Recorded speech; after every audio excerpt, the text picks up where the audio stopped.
নমস্কার বন্ধুরা, তৃপ্তি কিচেনে আবার আপনাদের সবাইকে স্বাগত। এই কয়দিন আমার শরীরটা একটু খারাপ ছিল।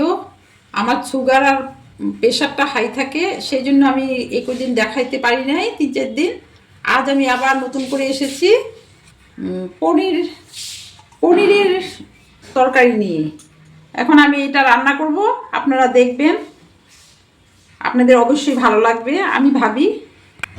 দেখুন বন্ধুরা, আমি পনিরের সবজিটার জন্য আলু, কোয়াশ আর মটরশুঁটি একসাথে সিদ্ধ করে নিয়েছি, কারণ এটা সিদ্ধ করে নিলে একটু ভালো হয়, জলটা পড়ে যায় শাকটারে। দেখুন বন্ধুরা, আমি এটা একটু ভাপিয়ে নিলাম। দেখুন বন্ধুরা, আমি এইখানে সরষা তেল ব্যবহার করব। আমি একটু সরষা তেল কড়াতে দিয়ে নিলাম। বন্ধুরা, আমি পনিরটা এরকম চৌকো চৌকো করে কেটে নিয়েছি, এরকম ভাবে কেটেছি। আমি এটাতে একটু হলদি, একটু লবণ মেখে নিয়েছি। এখন তেলটাতে ছেড়ে দেব, হালকা করে ভেজে নেব, খুব একটা ভাজবো না, একেবারে হালকা করে একটু ভাজবো।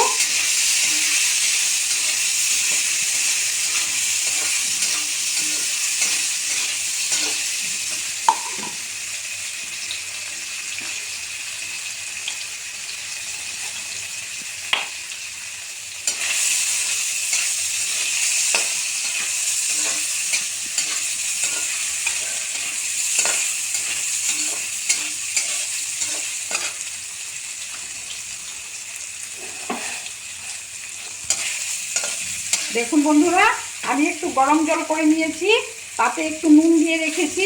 এটাতে ভাজা পনিরগুলো খুব একটা ভাজিনি, কিন্তু একদম কম ভেজেছি, সেগুলো ফেলে দিলাম, কারণ এগুলো শক্ত হবে না, নাহলে শক্ত হয়ে যায়। গরম জলে অল্প সময় ডুবিয়ে রাখলাম, একটু নুন দিয়ে নিয়েছি।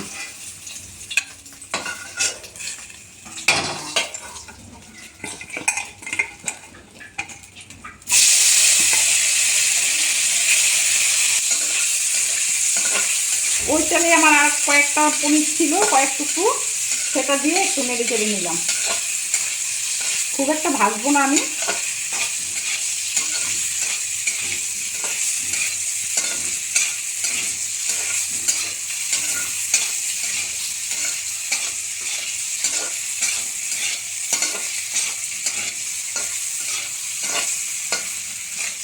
দেখুন বন্ধুরা, একটু ভাজা ভাজা হয়েছে, আমি এখন এগুলোকে নামিয়ে নিলাম। পনির বেশি ভাজলে শক্ত হয়ে যায়।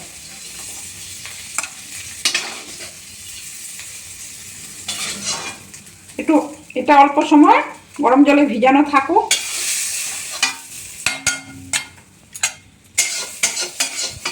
আমি এটার ফোড়নের দুটো শুকনো লঙ্কা দিলাম বন্ধুরা, আমি ছিঁড়ে দিলাম শুকনো লঙ্কা দুটো, তেজপাতা দিলাম দুটো, কালো জিরা একটু, জিরা একটু, আর একটু মৌরি, এই আমি ফোড়নে দিলাম।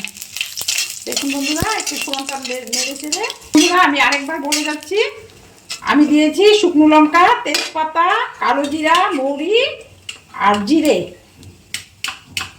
এখন আমি এই ভাপিয়ে রাখা মটরশুঁটি, আলু আর কোয়াশটা দিয়ে দেব।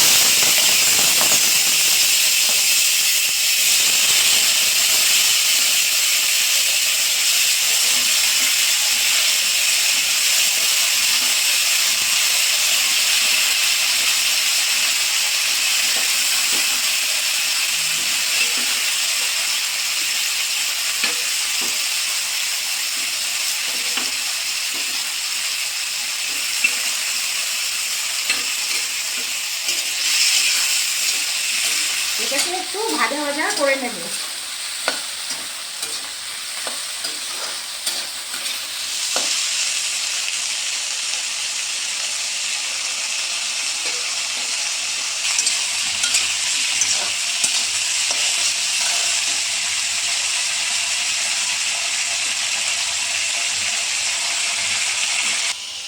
এই তরকারিটার জন্য আমি একটু আদা, একটু গোলমরিচ, দুটো পেকে যাওয়া কাঁচা লঙ্কা আর দুটো এমনি কাঁচা লঙ্কা নিয়ে নিয়েছি, 4টা কাঁচা লঙ্কা নিয়েছি, এভাবে আমি বেটে নেব।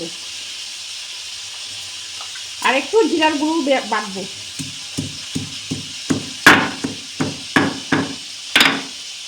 বন্ধুরা আবারও বলছি, 4টা কাঁচা লঙ্কা কাঁচা আর পাকা নিয়ে নিয়েছি, আর একটু আদা, একটু গোলমরিচ, আর আমি দেবো আর জিরার গুঁড়ো।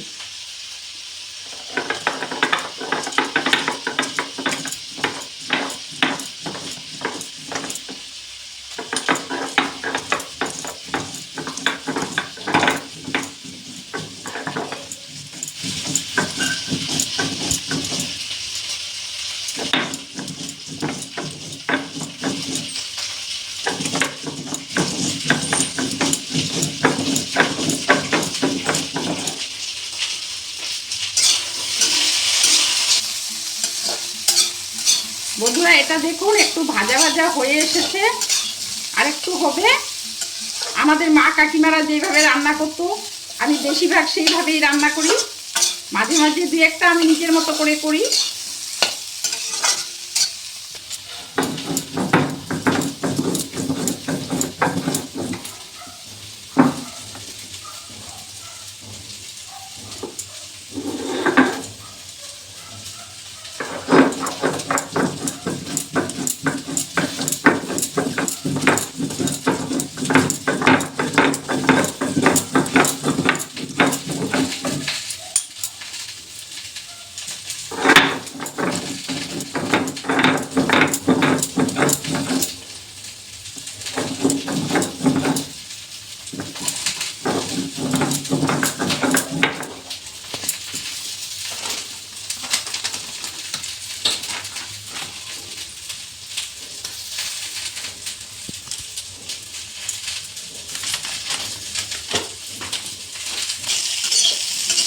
দেখুন বন্ধুরা এটা একটু ভাজা ভাজা করে নিলাম, খুব একটা ভাজা না, কিন্তু একটু ভাজা ভাজা নেড়ে চেড়ে।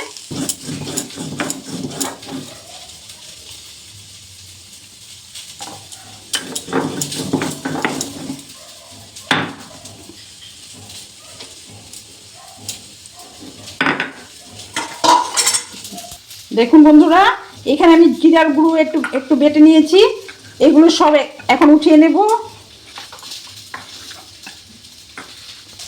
এখন আমি এটাতে এই মশলাটা প্রথম দিয়ে দিলাম,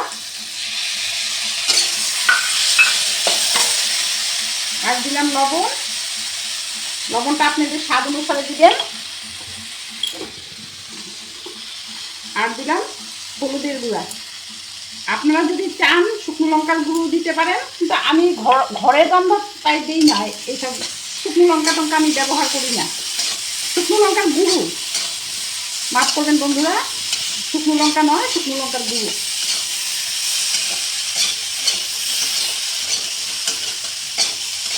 আমার প্রতিদিনের রান্নায় আমি দেখাইতে থাকি।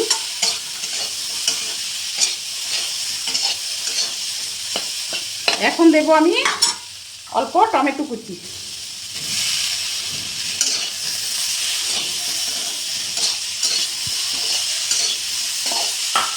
এখন টমেটো কুচিটা ভালো করে নেড়ে চেড়ে অল্প সময় অপেক্ষা করব।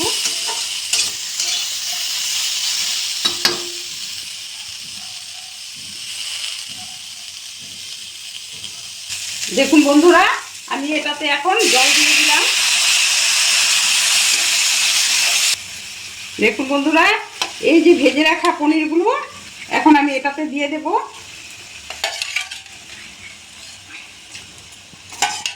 একটু সময় গরম জলে আমি ডুবিয়ে রেখেছিলাম, গরম জলটা আমি একটু নুন দিয়ে নিয়েছি।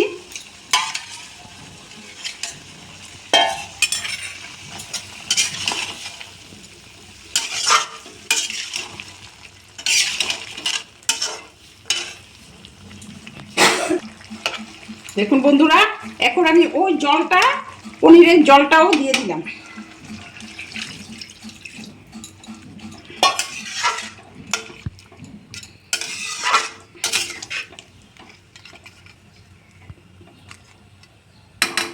দেখুন বন্ধুরা কতটা সুন্দর হয়েছে।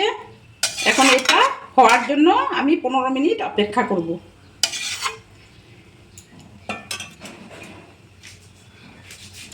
আমি একটু গরম মশলা বেটে নিলাম।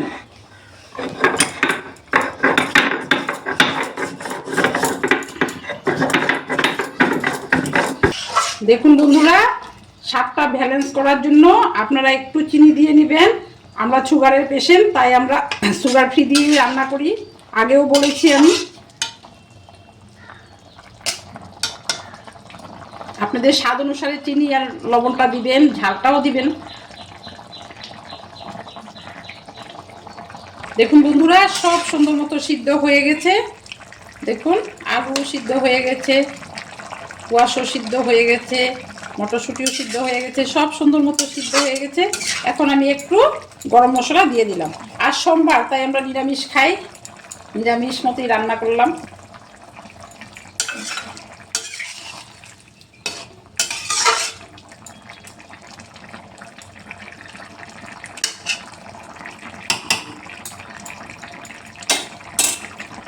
এখন আমার তরকারিটা, পনির তরকারিটা শেষের মধ্যে। আমি এখন আপনাদেরকে এই পনির তরকারিটা ঢেলে দেখাবো কতটা সুন্দর হয়েছে।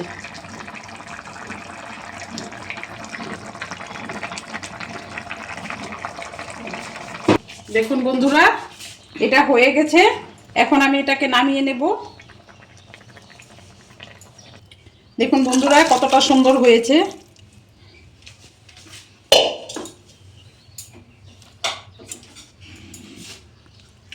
খেতেও খুব ভালো লাগে। দেখুন বন্ধুরা, আমার এই আজকের পনির সবজিটা কতটা সুন্দর হয়েছে। যদি আপনাদের ভালো লেগে থাকে, লাইক করবেন, শেয়ার করবেন আর সাবস্ক্রাইব করবেন। নমস্কার, ধন্যবাদ।